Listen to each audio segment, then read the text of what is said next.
ठीक है। चलिए, गुड मॉर्निंग एवरीबॉडी। तो अभी हम लोग आज स्टार्ट करने जा रहे हैं अवकलन यानी डिफरेंशिएशन का सेक्शन। सबसे पहले देखो, हम लोग जानते हैं कि अवकलन कहते किसको हैं। इसको समझना बड़ा ज़्यादा महत्वपूर्ण है कि हम अवकलन किसे कहते हैं।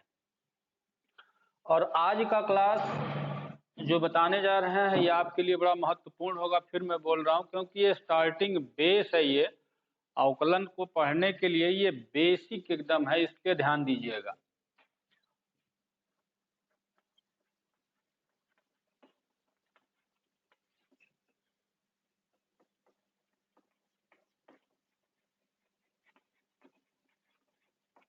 अवकलन या डिफरेंशिएशन, ठीक है। चलिए अब जरा ध्यान दीजिए इस पे कि अगर अवकलन को हमें जानना है, समझना है,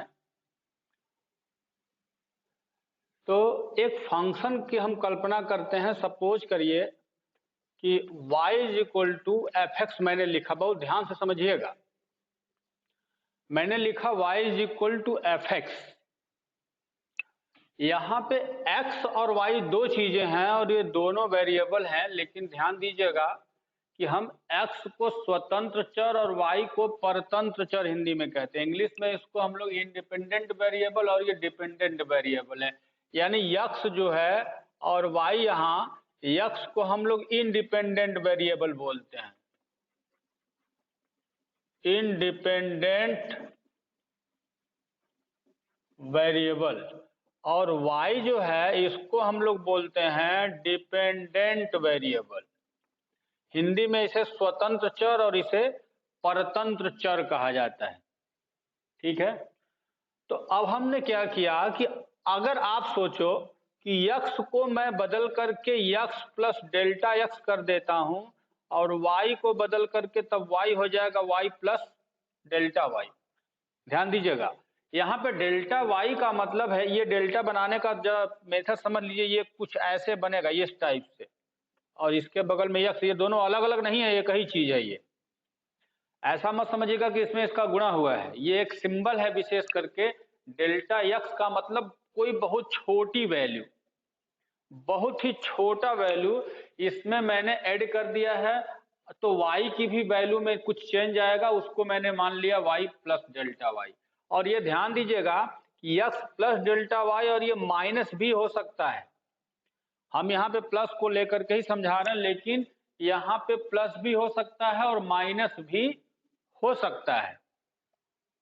बस हमको चेंज से मतलब है कि when x changes to x plus delta x और x minus delta x, similarly y changes to y plus delta y और y माइनस डेल्टा y, ठीक है। तो x और y both values are changes, then what will be happen, तब ये क्या होगा। अब देखिए यहाँ पे मैं लिखूंगा y प्लस डेल्टा y और ये हो जाएगा f, केवल x के जगह लिखना है। ध्यान दीजिएगा, जहां x आपने लिखा है वो बदलेगा। तो x बदल करके हो गया x प्लस डेल्टा x और y बदल करके हो गया y प्लस डेल्टा y। मैंने पहले बोला कि at the place of y it is possible change as a negative sign. ये पॉजिटिव और नेगेटिव कुछ भी हो सकता है।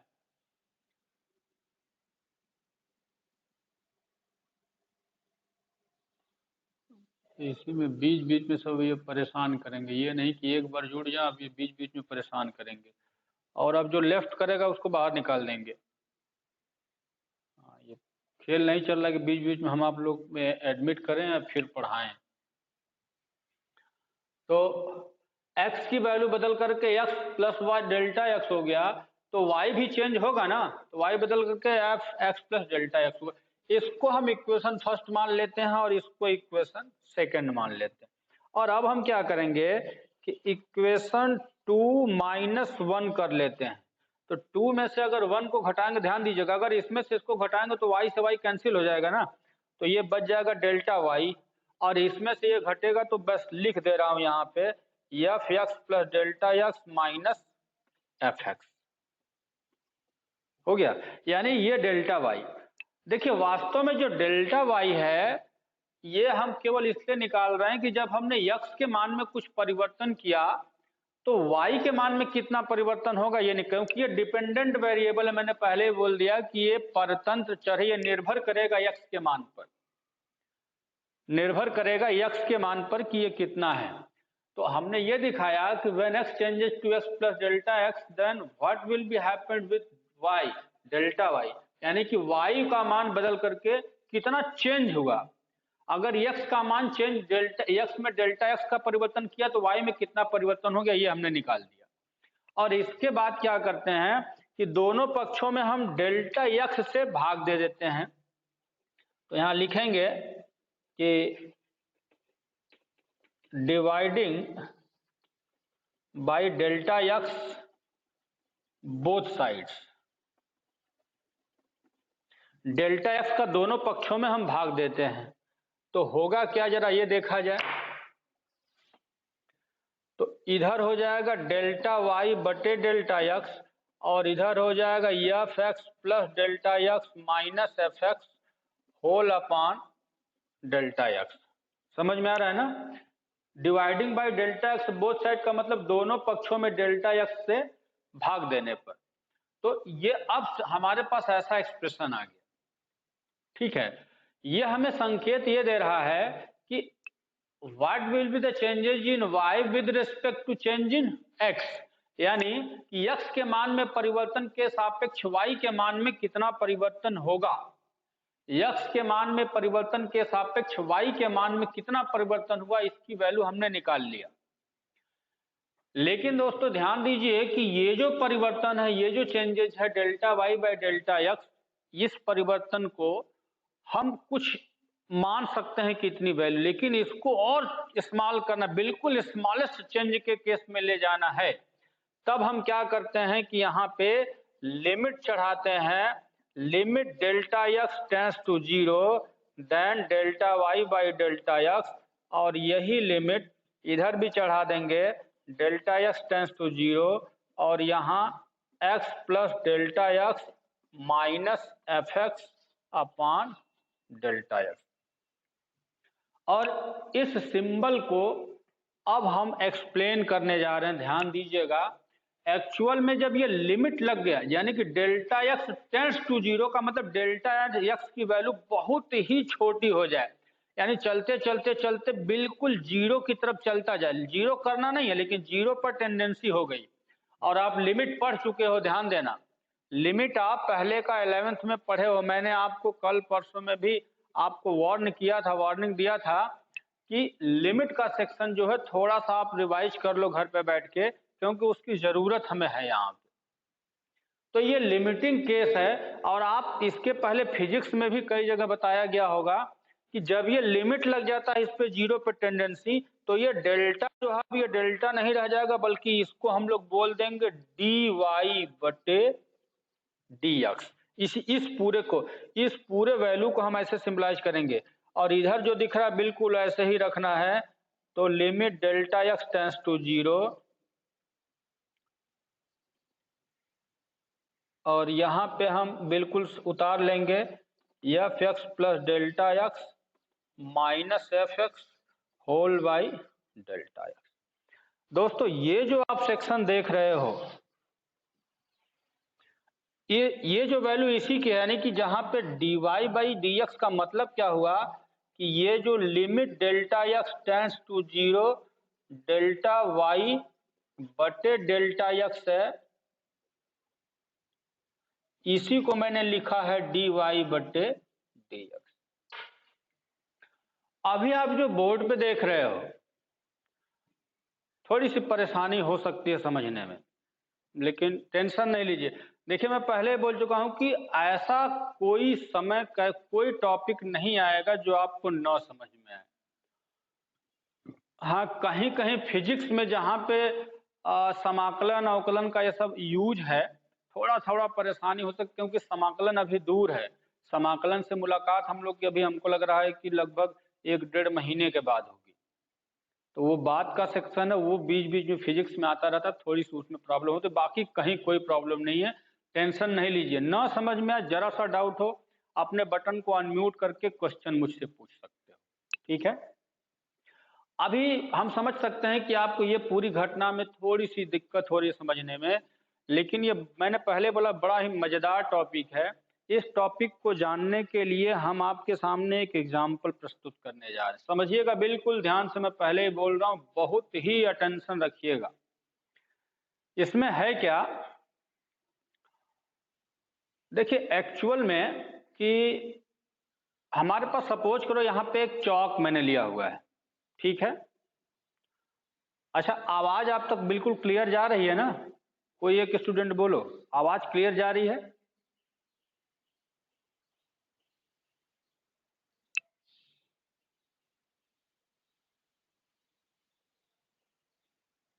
कोई स्टूडेंट रिस्पॉन्ड दो भाई।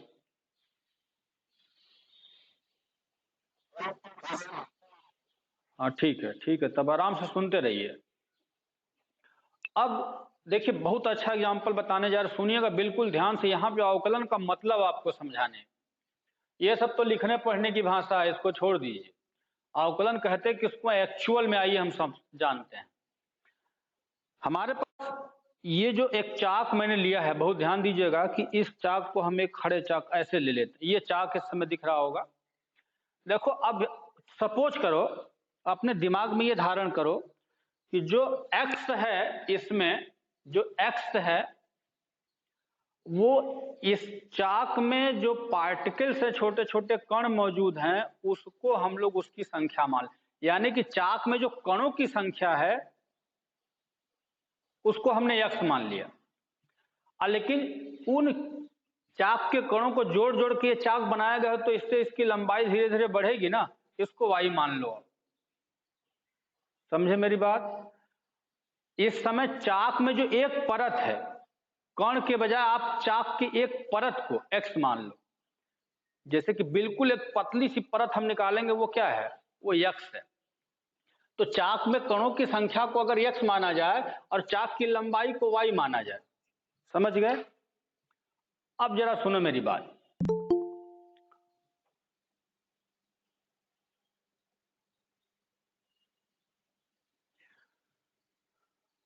ये इतना इतना लेट तुम लोग ज्वाइन कर रहे हो, बताओ कि 9:45 बज रहा है और मैंने पहले ही बोल दिया है कि 9 बजे डेली आपको रेडी रहना है। भले 10-5 मिनट मुझे लेट हो जाए, लेकिन आप लोग 9 बजे बिल्कुल रेडी रहोगे एकदम। ग्रुप का जो मैसेज है उसको हमेशा आप विजिट करते रहो, देखते रहो। ग्रुप के मैसेज को हमेशा चेक करते रहो। सुबह सुबह एकदम 8:30 से 9 तक चेक कर लो क्या मैसेज है।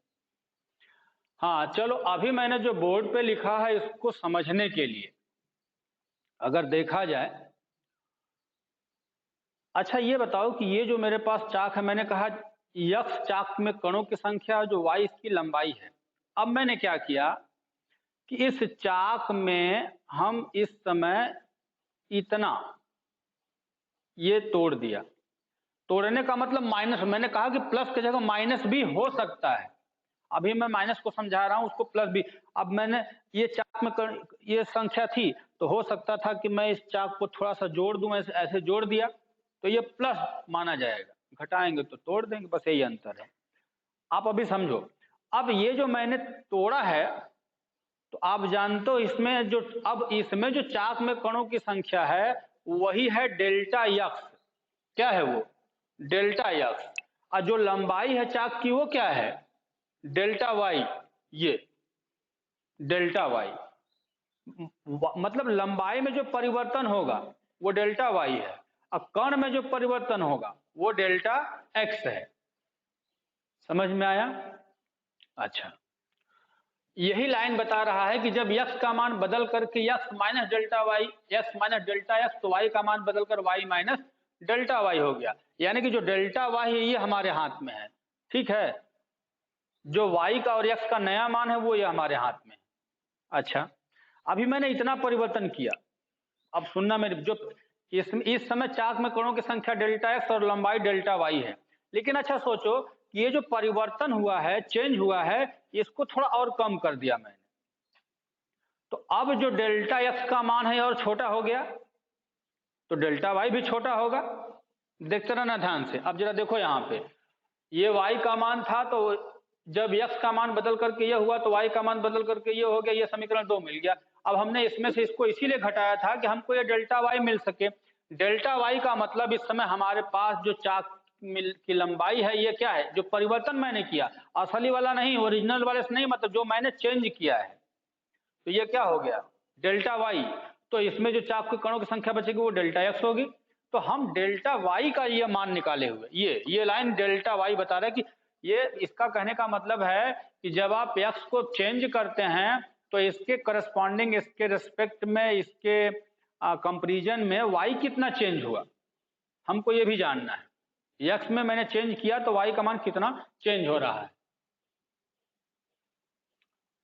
ठीक है, अच्छा अब सोचो कि ये हो गया डेल्टा वाई, लेकिन अब देखो ये भाग देने का यानी कि जो डिवीजन करने का मेरा पर्पस क्या था कि मैंने क्यों डिवीजन किया डेल्टा एक्स का, इससे ये पता चलेगा कि इसको देखो मैं क्या बोलूंगा कि x के मान में परिवर्तन के सापेक्ष y के मान में परिवर्तन है। इस लाइन का मतलब हुआ कि change in y with respect to change in x, change in y with respect to change in x, यानी कि x के मान में परिवर्तन करेंगे तो उसके सापेक्ष y का मान कितना परिवर्तन होगा, इसीलिए इसको रेशियो में बना दिया गया, ये अनुपात में बना दिया गया। ठीक है, अच्छा लेकिन अब जब मैं इसको लिमिट क्यों ले रहा हूं, ये सबसे मजेदार लाइन है। अभी हमें उम्मीद है कि अब यहां तक समझ में आ गया होगा। इस लाइन पर आइए, सबसे इंटरेस्टिंग लाइन है ये delta X tends to zero कहने का मकसद यही है। अभी मैंने देखो, अब जरा बिल्कुल एकदम स्क्रीन पे रेडी रहना। अच्छा ये बताओ कि जब हम इसको इतना तोड़े हैं तो ये डेल्टा वाई है और ये चाक में कणों की संख्या डेल्टा एक्स है। अच्छा ये बताओ जब हम इसको थोड़ा सा चेंज और इतना कम कर दिए, इस चेंज को और कम कर दिया गया, जो चेंज हुआ और कम हुआ, अगर वही चेंज थोड़ा और कम हुआ होता तो इतना होता, ये दिख रहा होगा बहुत छोटा चेंज हो गया है। अच्छा तो मतलब कि अब x का मान y का मान धीरे धीरे और चेंज हो रहा है, लेकिन इस चेंज को हम थोड़ा और कम कर दें, चलो ये चेंज और इतना कम हो गया। इसी तरह से इस चेंज को और कम करो तो आप देखोगे कि धीरे धीरे धीरे धीरे ये घटता जा रहा है ना, जो चेंज हो रहा है वो घटता जा रहा है। यानी कि जो डेल्टा एक्स का मान है हम उसको और छोटा करना चाह रहे हैं, जितना छोटा से छोटा संभव हो। तो डेल्टा एक्स, जो एक्स का मान जो डेल्टा एक्स है और छोटा करें, तो और छोटा करोगे तो चलो और छोटा कर लिया हमने, बिल्कुल इतना, आप देख लो इसकी मोटाई इतनी रह गई है, ये पतला है ये, ठीक है ना, इतना दिख रहा है ये। इसी तरह से अब सोचो कि अगर इसको हम और कम करते तो डेल्टा एक्स का मान अगर और कम होगा तो डेल्टा वाई और कम हुआ होगा। अगर डेल्टा एक्स का मान और कम करते तो डेल्टा वाई का मान और कम हुआ होगा। दिख रहा है ये दिख रहा है।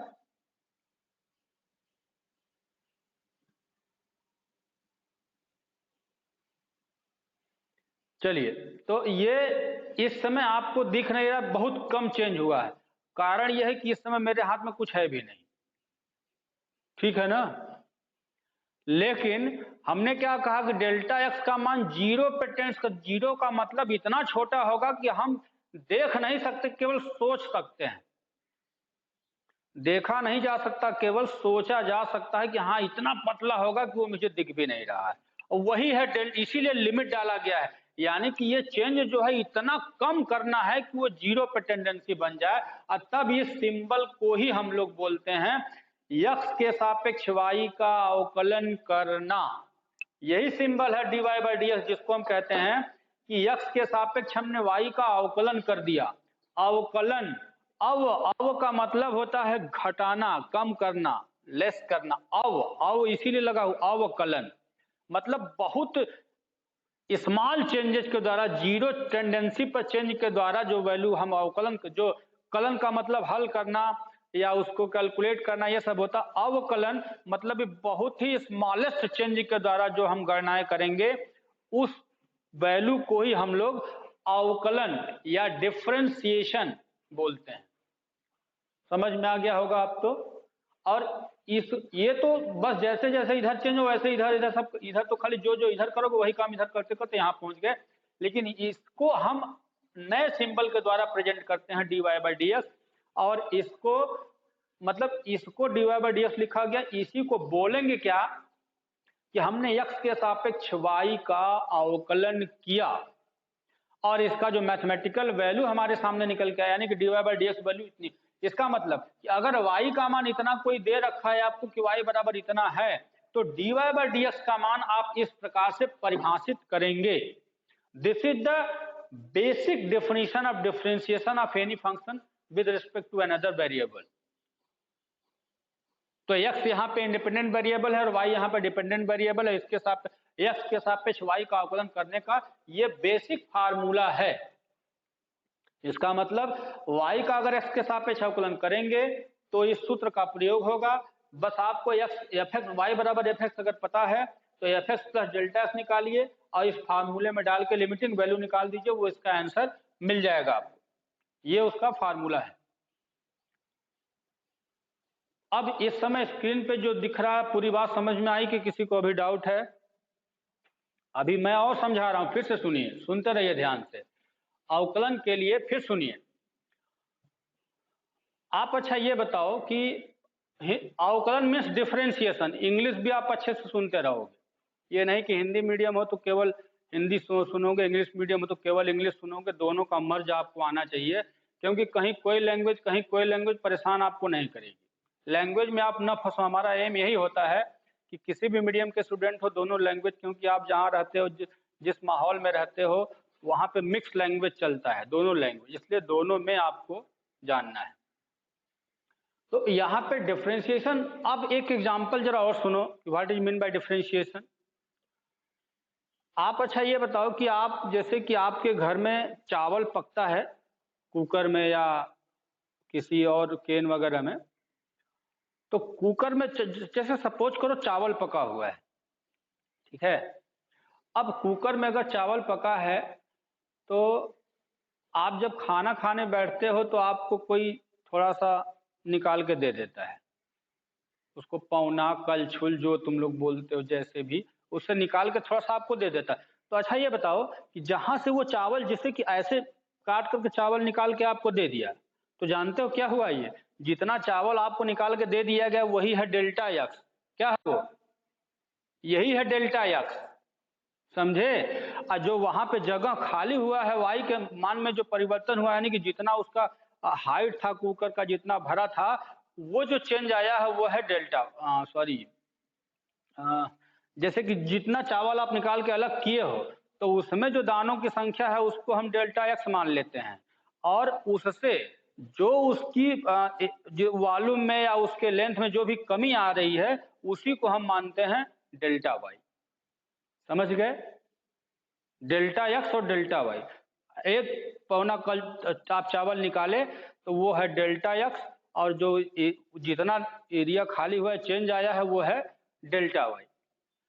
लेकिन अच्छा ये सोचो कि आपको एक पौना चावल निकालने के बजाय कोई थोड़ा सा दे दो भैया हमको, तो आप थोड़ा सा निकाल के देते हो, तो इसका मतलब है कि जो डेल्टा एक्स का मान है थोड़ा और कम हो गया, तो डेल्टा वाई भी कम हो गया। कोई कहता है यार और थोड़ा सा कम कर दो, और कम कर दो, तो जितना भी तुम लोगे वो है डेल्टा एक्स, जो चेंज हुआ है वो है डेल्टा वाई। समझ में आया? लेकिन अब ये कोई कह रहा है कि भैया सबसे कम से कम चेंज करके हमको दो, सबसे कम से कम। तो जानते हो क्या करोगे? केवल एक चावल का दाना निकालो, एक चावल का दाना, एक दाना केवल निकालोगे तो वो ही है भैया डीएक्स। समझ में आया? और एक दाना निकालने से जो उसमें चेंज आया है वो क्या है? D Y. एक दाने का जो चेंज है वो डीएक्स है, और जितना वो जगह खाली हुआ वो डी वाई है। लेकिन एक से ज्यादा दाने अगर चेंज करते हो तब यहाँ पे हम डेल्टा एक्स और डेल्टा ये बोलेंगे। डेल्टा लगा हुआ है तो एक दाने से ज्यादा की संख्या हो सकती है इस लाइन पे, लेकिन अगर एक दाने का चेंज करोगे तब यहाँ सीधे आ जाए, क्योंकि ये स्मॉलेस्ट चेंज है, उससे छोटा चेंज संभव नहीं। अब ये मत कहना कि सर चावल के दाने को तोड़ करके हम लोग करते हैं, ये मत कहना कि चावल के दाने को तोड़ के हम लोग करेंगे। तोड़ना नहीं है आपको, क्योंकि हम जो भी गणनाएं कर रहे हैं चावल के दाने पे हम कैलकुलेशन कर रहे हैं। हाँ, एक चावल के दाने की गणना करेंगे तब उसको तोड़ा जा सकता, लेकिन अभी नहीं। अभी समझते रहो, बहुत सारी चीजें अभी समझने को हैं, बस ध्यान से देखो। तो हमें उम्मीद है कि ये डीएक्स और डीवाई समझ में आया होगा। इसी तरह से अभी और बहुत सारे एग्जाम्पल्स हैं, ढेर सारे एग्जाम्पल्स हैं। जैसे आप क्लास में बैठे रहते हो, जैसे सपोज करो कि 50 लोग किसी क्लास में बैठे हो, तो 50 लोग क्लास में बैठे हो, तो कोई कहे भैया 4-5 लोग इधर आ जाओ, तो 4-5 लोग निकल के चले गए, तो वो है डेल्टा एक्स। जितना जगह में चेंज आया है वो है डेल्टा वाई। ये डेल्टा एक्स और डेल्टा वाई।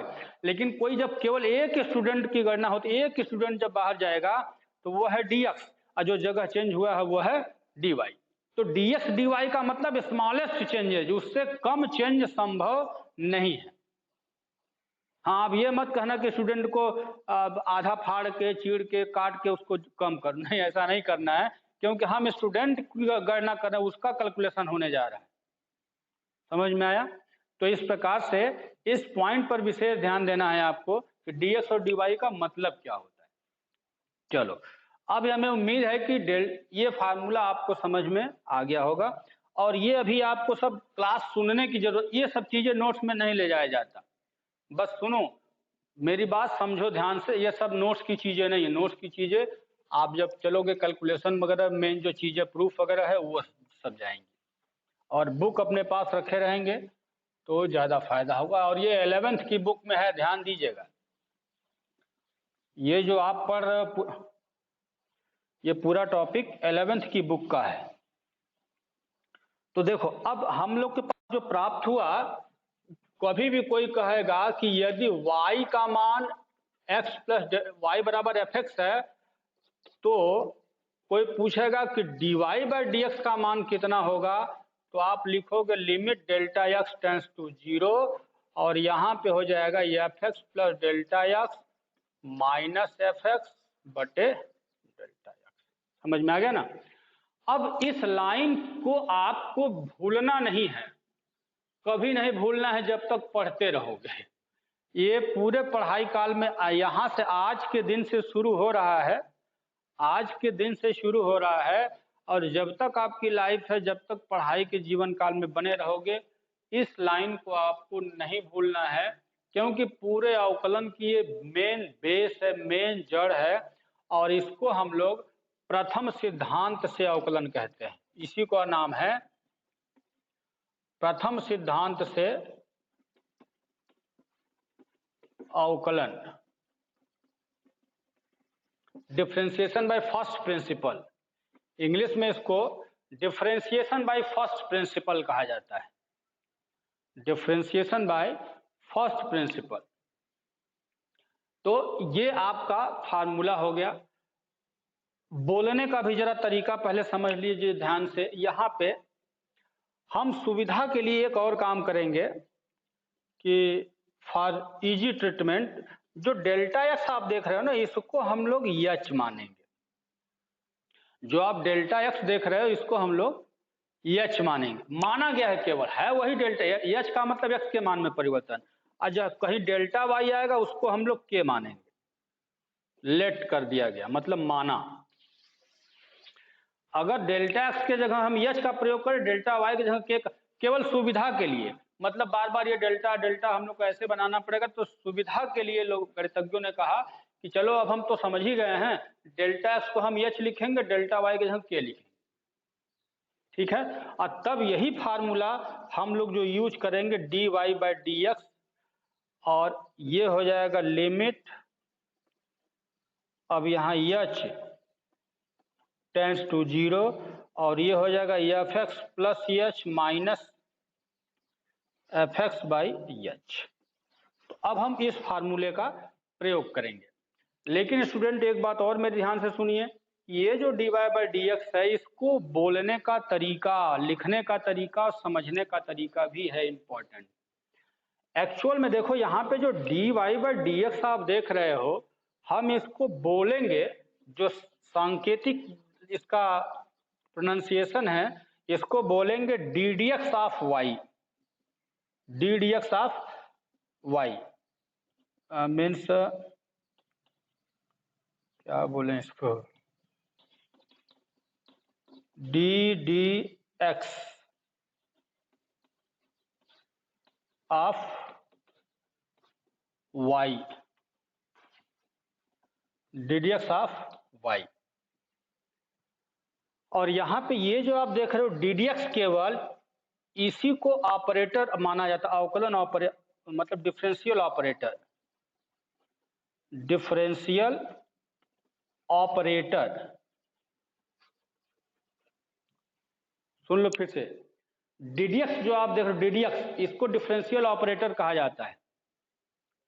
इसको भी दिमाग में रखेंगे, ये जहां लगेगा तभी पता चलेगा किसका अवकलन करना है, तो जहां ये लग गया डीडीएक्स। और ध्यान रखिएगा ये कहीं भी रहेगा तो एक साथ ही रहेगा डीडीएक्स।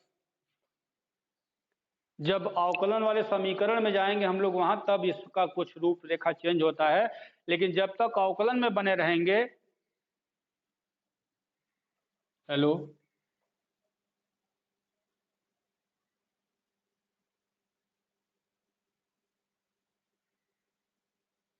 हेलो,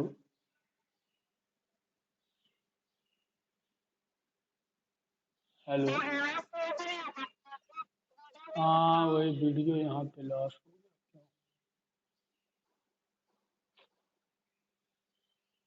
वीडियो ही कट रहा है।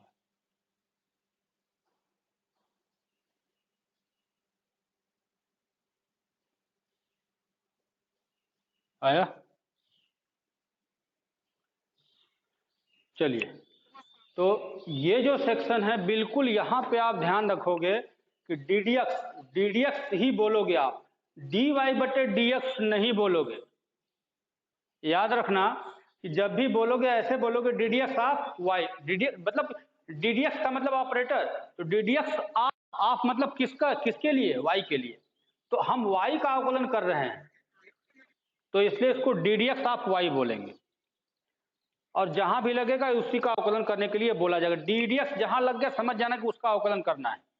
कैसे करना है ये तो बाद की बात अभी बताएंगे, लेकिन अभी शुरुआती चीजें हैं जिसको आप ध्यान से समझोगे। समझ गए पूरी बात?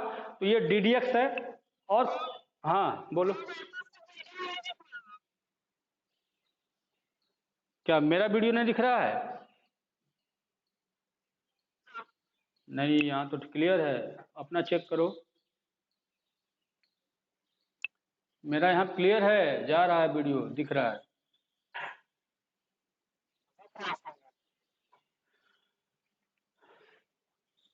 चलिए, तो ये हो गया डीडीएक्स ऑपरेटर, समझ में आ गया। कहीं कहीं हम लोग क्या करते हैं कि डीडीएक्स के जगह कैपिटल डी का भी प्रयोग करते हैं। शॉर्टकट इस सब के हैं, सब ये सब शॉर्टकट हैं। डीडीएक्स को ही हम लोग डी का प्रयोग भी करते हैं, क्योंकि आज पहला लेक्चर है इसलिए मैं आपको डिटेल सब बातें समझा रहा हूं, और ये बार बार नहीं मिलेगा अब, ठीक ना? ये लेक्चर आपको बार बार अब नहीं मिलेगा, ध्यान दीजिएगा। तो देखो, अगर डीडीएक्स जो ऑपरेटर है इसको हम लोग एक और सिंबल कैपिटल डी का प्रयोग करते हैं, लेकिन जब यहीं पे डी टू वाई बटे डी एक्स ऐसे लग गया, यहाँ डी वाई बटे D D X of Y मतलब एक बार अवकलन, जब यहाँ पे D two Y upon D X two लग गया तब ये दो बार अवकलन है, और इसको हम लोग लिखते हैं डी टू वाई। इसी तरह से अगर तीन बार लग गया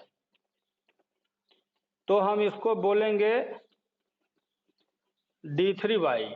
और एक नाम से जानते हैं इसको, वाई वन लिखा जाता है, इसको वाई टू लिखा जाता है, इसको वाई थ्री। वाई वन का मतलब एक बार अवकलन, वाई टू का मतलब दो बार अवकलन, वाई थ्री का मतलब तीन बार अवकलन। अभी आगे मिलेगा, लेकिन अभी पहला लेक्चर इसलिए बात बताना जरूरी होता है। अभी तो ये ज्यादातर हम लोग यही करेंगे फिलहाल, लेकिन ये आगे मिलेगा आपको, इसलिए मैं यहीं पे क्लियर कर दे रहा हूं कि डी डी डी डी एक फर्स्ट डिफ्रेंसिएशन, इसको सेकेंड डिफ्रेंसिएशन कहते हैं, द्वितीय अवकलज, इसको तृतीय अवकलज कहते हैं, ठीक है। और यहाँ पे जो डीडीएक्स आप देख रहे हो, डीडीएक्स को हम लोग डिफरेंशियल ऑपरेटर बोलते हैं, डिफरेंशियल ऑपरेटर, या हम लोग इसको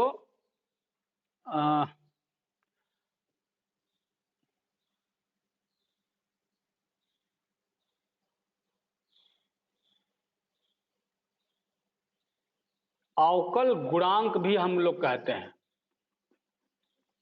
अवकल गुणांक, हिंदी में इसको अवकल गुणांक के नाम से भी जाना जाता है। डीडीएक्स ऑफ वाई को अवकल गुणांक के नाम से जानते हैं, ठीक है, या डिफरेंशियल कोएफिशिएंट हिंदी में, इंग्लिश में डिफरेंशियल